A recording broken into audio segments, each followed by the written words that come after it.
Chopsticks का उपयोग पूर्वी और दक्षिण पूर्व एशिया की संस्कृतियों का एक अनोखा और महत्वपूर्ण हिस्सा है। चीन, जापान, कोरिया जैसी जगहों पर चॉपस्टिक्स सिर्फ खाने का एक तरीका नहीं, बल्कि ऐतिहासिक, सांस्कृतिक और व्यावहारिक परंपराओं का प्रतीक हैं।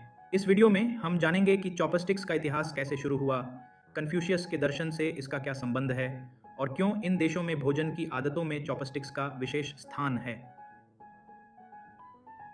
ऐतिहासिक उत्पत्ति। चॉपस्टिक्स का उद्गम चीन में लगभग 3000 साल पहले शांग राजवंश 1640 ईसा पूर्व में हुआ था। शुरुआत में इनका इस्तेमाल खाना पकाने और परोसने के लिए किया जाता था। जैसे जैसे जनसंख्या बढ़ी और संसाधन कम हुए, लोग खाने को छोटे छोटे टुकड़ों में काट कर पकाने लगे ताकि खाना जल्दी तैयार हो सके। छोटे टुकड़े बनाने की वजह से खाने की मेज़ पर चाकू की ज़रूरत नहीं रही और चॉपस्टिक्स भोजन के लिए प्रमुख बर्तनों के रूप में अपनाई गई थी। कन्फ्यूशियस का प्रभाव। कन्फ्यूशियस के दर्शन का चॉपस्टिक्स के उपयोग पर गहरा प्रभाव पड़ा। कन्फ्यूशियस, जो एक प्रमुख चीनी दार्शनिक थे, ने मेज पर चाकू के उपयोग को हतोत्साहित किया क्योंकि उन्हें यह हिंसा और मृत्यु से जोड़ते थे। उन्होंने भोजन को एक शांतिपूर्ण और सामंजस्यपूर्ण गतिविधि माना और चॉपस्टिक्स, जो चाकू की तुलना में कम आक्रामक हैं, इस दर्शन के अनुकूल थीं। यह विचारधारा जापान, कोरिया और वियतनाम जैसे पड़ोसी संस्कृतियों तक पहुंच गई। व्यावहारिकता। चॉपस्टिक्स इन क्षेत्रों के खाद्य संस्कृति के लिए व्यावहारिक हैं। एशिया में चावल, सब्जियों और हल्के तल हुए व्यंजनों को छोटे छोटे टुकड़ों में परोसा जाता है, जिन्हें चॉपस्टिक्स से उठाना आसान होता है। साथ ही ये सांझी थालियों से भोजन लेने के लिए भी उपयुक्त हैं, जो इन संस्कृतियों में आम है।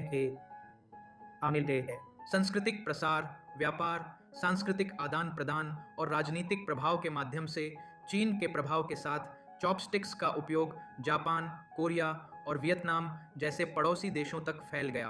हर देश ने अपनी स्थानीय परंपराओं के अनुसार चॉपस्टिक्स को अनुकूलित किया। उदाहरण के लिए, जापानी चॉपस्टिक्स आमतौर पर छोटी होती हैं और अक्सर नुकीली होती हैं ताकि वे सुशी जैसे नाजुक भोजन को संभाल सकें। कोरियाई चॉपस्टिक्स फ्लैट और धातु से बनी होती हैं, जो अन्य देशों में लकड़ी या बांस की चॉपस्टिक्स से भिन्न होती हैं। पर्यावरणीय कारण। चावल, जो इस क्षेत्र का मुख्य भोजन है, छोटे चिपचिपे दानों में होता है, जिसे चॉपस्टिक्स से आसानी से उठाया जा सकता है। इसके अलावा इन क्षेत्रों में बांस और लकड़ी की प्रचुरता ने चॉपस्टिक्स को सस्ते और टिकाऊ तरीके से बनाने में मदद की। इस प्रकार चॉपस्टिक्स का उपयोग एक गहरी ऐतिहासिक परंपरा के साथ जुड़ा हुआ है, जो व्यावहारिकता, दर्शन और सांस्कृतिक आदान प्रदान से प्रभावित हुआ है। हजारों वर्षों में चॉपस्टिक्स केवल बर्तन नहीं रहे, बल्कि इन देशों की सांस्कृतिक पहचान का हिस्सा बन गए हैं। एक परंपरा का सम्मान। इन संस्कृतियों में चॉपस्टिक्स का उपयोग हजारों वर्षों से होता आ रहा है। इन्हें सही ढंग से उपयोग करना यह दर्शाता है कि व्यक्ति उन परंपराओं को समझता और सम्मानित करता है जो लंबे समय से चली आ रही हैं। 2. विनम्रता और जागरूकता। खाने के दौरान चॉपस्टिक्स का सही उपयोग शिष्टाचार को दर्शाता है। उदाहरण के लिए, जापान में चॉपस्टिक्स से भोजन को दूसरे की चॉपस्टिक्स में देना अशुभ माना जाता है, क्योंकि यह एक अंतिम संस्कार की प्रक्रिया की नकल करता है। इसी प्रकार चावल के कटोरे में चॉपस्टिक्स को सीधा खड़ा करना मृतकों के लिए किए गए अर्पण जैसा माना जाता है और यह अशिष्टता मानी जाती है। निपुणता और अनुग्रह। चॉपस्टिक्स को कुशलता से उपयोग करने की क्षमता यह दिखाती है कि व्यक्ति में कौशल और नियंत्रण है। बिना शोर या गंदगी किए संयमित रूप से खाना अच्छे शिष्टाचार को दर्शाता है।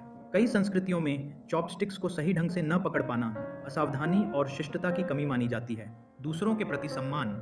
एशियाई संस्कृतियों में सामूहिक भोजन सामान्य होता है, लेकिन सामूहिक व्यंजनों से भोजन लेते समय चॉपस्टिक्स के सही हिस्से का उपयोग करना, जिससे मुंह का संपर्क नहीं हो, स्वच्छता और दूसरों के प्रति सम्मान का प्रतीक है। धीरे और सजगता से खाना। चॉपस्टिक्स का उपयोग अक्सर धीमे और ध्यानपूर्वक खाने के लिए प्रेरित करता है। इसका उद्देश्य भोजन का आनंद लेना और इसे एक सामाजिक आदरपूर्ण गतिविधि के रूप में मनाना है। सारांश में, भोजन के दौरान चॉपस्टिक्स को संभालने का तरीका व्यक्ति के सांस्कृतिक आदर, सामाजिक जागरूकता और शिष्टाचार को दर्शाता है। भोजन के इन छोटे छोटे क्रियाकलापों के माध्यम से एशियाई संस्कृतियों में परंपरा, सम्मान और दूसरों के प्रति देखभाल का महत्व दिखता है।